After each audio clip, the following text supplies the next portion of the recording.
नमस्कार दोस्तों, हमारी आज की कहानी है अनपढ़ गंवार पति। शादी के फेरे होते ही मेरी विदाई हो गई और बहुत दूर का सफ़र करके हम गांव में आ गए। ससुराल पहुंचते ही मुझे कमरे में बैठा दिया गया। मैं एक पढ़ी लिखी लड़की थी और मेरे मम्मी पापा ने मेरी शादी मेरी मर्ज़ी के ख़िलाफ़ एक किसान से की थी।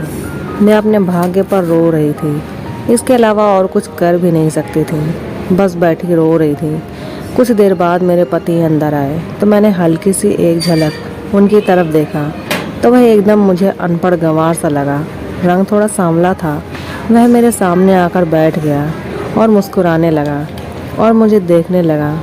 मुझे उसका यूं देखना भी बहुत बुरा लग रहा था। वह मुझे एक आँख ना बहा रहा था। वह मुझे कहने लगा, मैं बहुत किस्मत वाला हूँ जो मुझे तुम जैसी खूबसूरत और पढ़ी लिखी पत्नी मिली है।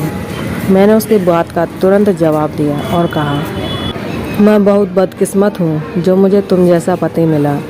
मेरी यह बात सुनकर उसके चेहरे का रंग उड़ गया। उसे शायद मुझसे ऐसी किसी बात की उम्मीद नहीं थी, क्योंकि मेरा दिमाग बहुत ख़राब था। मेरे माता पिता ने लाख मना करने पर भी मेरी शादी गांव में ही की थी। मेरे मना करने पर उन्होंने कहा, लड़का बहुत अच्छा है, अपनी ज़मीन पर खेती करता है, अच्छे ख़ानदान से है, कमाता भी अच्छा है, तुम बहुत खुश रहोगी। लेकिन क्या खुशी बस अच्छी कमाई, अच्छे ख़ानदान तक ही सीमित है? मेरी खुशी कोई मायने नहीं रखती। मेरे अंदर नकारात्मक विचारों का एक सैलाब भरा पड़ा है। मेरे अंदर बहुत जलन थी। मेरा व्यवहार, मेरे शब्द मेरे बस में नहीं थे। जी चाह रहा था कि अपने पति विशाल पर सारी भड़ास निकाल दूं। वह बोला, क्या हुआ प्रिया तुम्हें? तुम ठीक तो हो? और यह क्या बोल रही हो? मैंने कहा कि मैं सही बोल रही हूँ। तुम्हारी औकात नहीं मेरे साथ रहने की। क्या तुम मेरे लायक हो? अगर तुम्हें ऐसा लगता है तो यह तुम्हारी बहुत बड़ी गलतफहमी है। जाओ पहले अपने आप को जाकर शीशे में देखो, फिर बात करना। ना तुम पढ़े लिखे हो और ना ही देखने में अच्छे लगते हो। मेरे मम्मी पापा ने ना जाने तुम में क्या देखा जो मेरी ज़िंदगी ख़राब कर दी। ये सब बोलकर मैं रोने लगी। वह चुप होकर बैठ गया और बहुत मायूस भी हो गया। मैंने रोते हुए कहा, मैं किसी और से प्यार करती हूँ। मैं तुम्हारे साथ बिल्कुल भी नहीं रह सकती। मेरी यह बात सुनकर वह हक्का बक्का रह गया और बोला, प्रिया ये क्या बोल रही हो? होश में तो हो तुम? मैंने कहा, इसमें हैरान होने वाली कौन सी बात है? जिससे मैं प्यार करती हूँ वह 1000 गुना अच्छा है, स्मार्ट है, पढ़ा लिखा है। यह सुनकर उसकी आंखें नम हो गई और वह बाहर चला गया। मगर यह सच था, मैं एक लड़के से प्यार करती थी जो मेरे कॉलेज का ही था। कुछ दिन हम मिले, एक दूसरे से बातें करते करते कब प्यार हुआ पता ही नहीं चला। मैं अभी भी अपनी किस्मत पर रो रही थी। कुछ देर बाद विशाल वापस रूम में आया।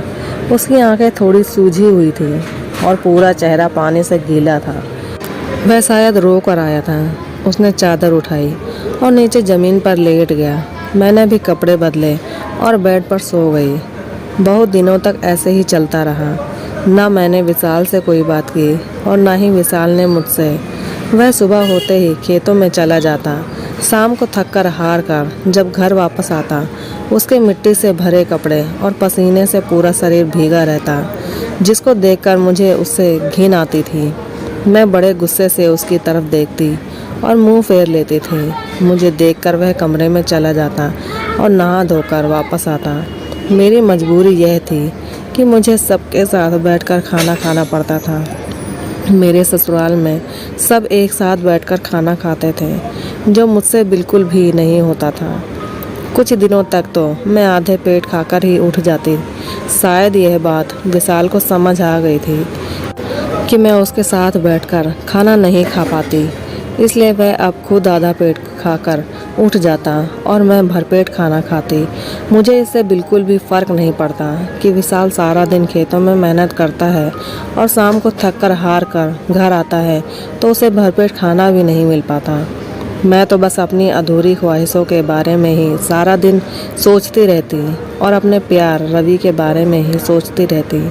मेरे पास जो फ़ोन था वह मेरी मम्मी ने वापस ले लिया था, क्योंकि यहाँ बहू बेटियों को फ़ोन रखने की इजाज़त नहीं है। जब मुझसे रहा नहीं गया तो मैंने सारी शर्म लिहाज छोड़कर विशाल से फ़ोन मांगा और बोला कि मुझे रवि से बात करनी है। मेरी बात सुनकर वह आश्चर्य से मेरी तरफ देखने लगा। मैंने विशाल के हाथों से फ़ोन ले लिया और रवि का नंबर डायल करके बात करने लगी। जब मैंने रवि से बात की तो वह भी मेरी वजह से परेशान था। मैंने उसे रोते हुए सारी बात बताई।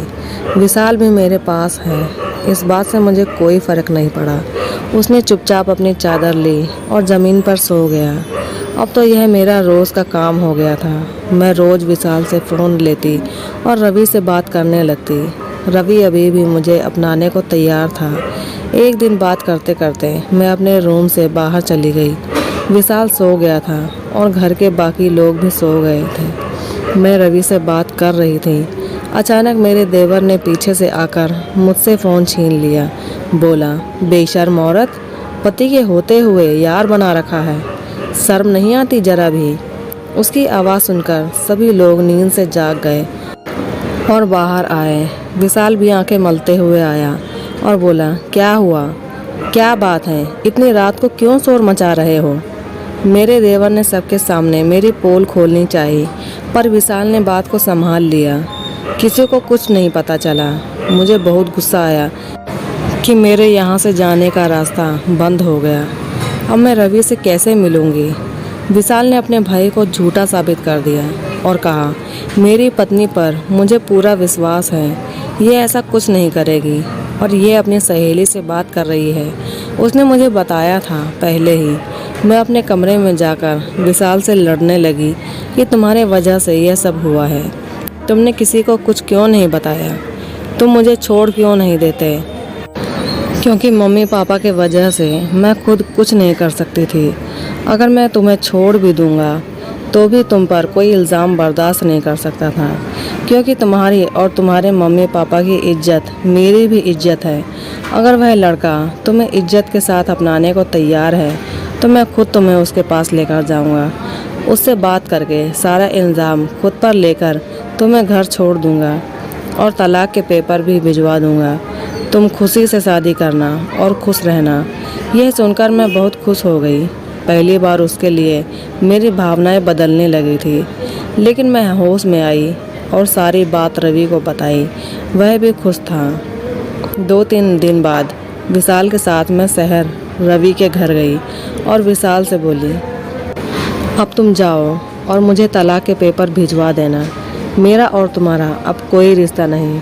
मैं रवि से शादी कर लूँगी। विशाल वहाँ से चला गया। मैंने जैसे ही घर के अंदर कदम रखा, रवि मुझे देखकर बहुत खुश हुआ। घर में उसके अलावा और कोई नहीं था, जबकि उसने कहा था उसके घर वालों को सब बता दिया है। मैंने पूछा, तुम्हारे घर वाले कहाँ हैं? वह बोला, अंदर आओ, कमरे में बैठकर बातें करते हैं। हम दोनों ने ढेर सारी बातें की। उसने हम दोनों की फ़ोटो ली और किसी को सेंड किया।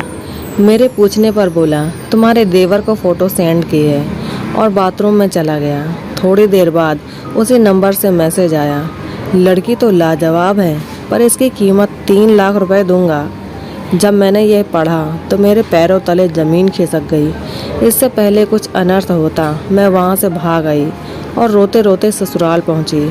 मुझे देखकर विशाल चौंक गया और बोला, अब क्या हुआ? बोल तो दिया था कि तलाक के पेपर भिजवा दूंगा, अब यहाँ क्या लेने आई हो? मैंने उसको सारी बात बताई और वह कुछ नहीं बोला। मैं उसके सामने खुद को बहुत छोटा महसूस कर रही थी। थोड़ी देर बाद रात हो गई। वह हमेशा की तरह अपनी चादर बिछाकर नीचे सो गया, लेकिन आज मुझे नींद नहीं आई और मैं सारी रात रोती रही। विशाल के साथ जैसा व्यवहार मैंने किया था, मुझे खुद से नफरत हो रही थी। सुबह होने के बाद मैंने देखा विशाल अपने बिस्तर पर नहीं था। मैंने रात को ही मन बना लिया था कि विशाल से माफ़ी मांगकर उसके साथ अपनी नई शुरुआत करूंगी। उससे ज़्यादा प्यार मुझे कोई नहीं कर सकता था, क्योंकि व्यक्ति की असली खूबसूरती उसके अच्छे व्यवहार से होती है, और मेरा विशाल तो बहुत ही अच्छा था। शाम को जैसे ही विशाल खेतों से घर आया, मैंने उससे माफ़ी मांगी। मैं बहुत रोई, लेकिन विशाल कुछ नहीं बोला। कुछ पेपर दिया और कहा, पढ़कर इन पर साइन कर देना। मैंने उससे कहा, मुझे तलाक नहीं चाहिए, मुझे माफ़ कर दो, मैं हमेशा तुम्हारे साथ रहना चाहती हूँ। लेकिन वह बिना कुछ बोले वहाँ से चला गया। मैं रोती रही, सोचा रात को फिर से माफ़ी मांग लूँगी। और वह कुछ देर बाद कमरे में आए और अपनी चादर ओढ़कर सोने लगे। मैंने उन्हें रोका और बोली, आपकी जगह वहाँ नहीं है, आपकी जगह बेड पर है। और विशाल के पैरों में गिरकर रोने लगी। मुझे तलाक नहीं चाहिए, मुझसे गलती हो गई, चाहो तो तुम मुझे मारो, डांटो, मैं कुछ नहीं कहूँगी। तब विशाल ने मुझे उठाया और बोला कि वह पेपर पढ़ लेती तो ऐसा नहीं होता। मैंने बेड पर रखे पेपर को उठाया। उसमें लिखा था कि विशाल ने अपनी ज़मीन मेरे नाम से कर दी है।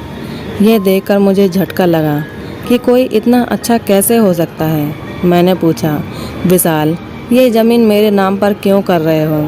वह बोला, कल शहर जा रहा हूँ, कुछ काम से आकर सब बता दूँगा। 1 हफ्ता हो चुका था। मैं बड़ी बेसब्री से विशाल का इंतज़ार कर रही थी, लेकिन वह नहीं आया। उसके जगह उसका मृत शरीर घर आया। घर में मातम छा गया। मैं यह सब देखकर बेहोश हो गई।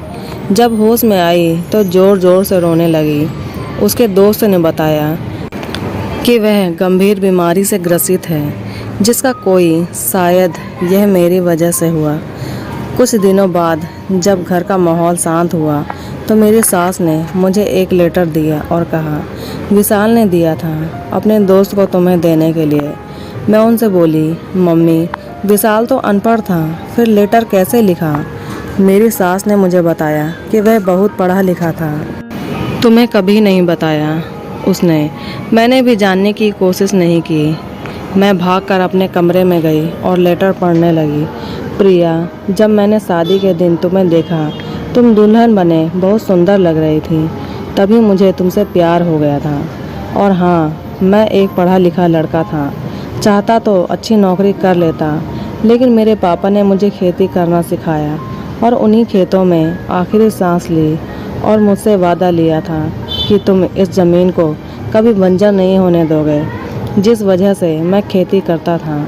जब तुमने शादी के रात मुझसे कहा कि तुम किसी और से प्यार करती हो, तो मैं पूरी तरह से टूट गया और टेंशन के कारण मुझे यह बीमारी हो गई। जब मुझे पता लगा तो मैंने अपने हिस्से की ज़मीन तुम्हारे नाम कर दी, ताकि मेरे बाद तुम्हें कोई तकलीफ़ ना हो। और हाँ, तुम आज़ाद हो, जिसे चाहो शादी कर सकती हो। यह सब पढ़कर मैं बहुत रोई।